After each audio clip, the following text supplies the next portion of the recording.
Today I'm going to show you how to remove a person from a photo in Canva.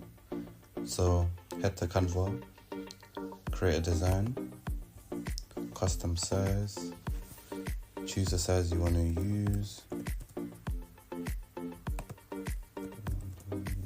create new design. So to choose the image you want, go to element, select an image. I'm going to go for this, set it as a background image,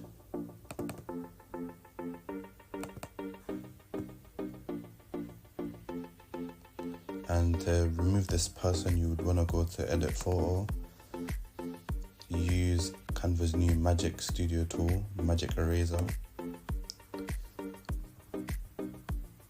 The brush size, make sure it's the right size, and you want to drag it slowly. That's the key tip. You want to drag it slowly. And there you go. And there you go. Removed.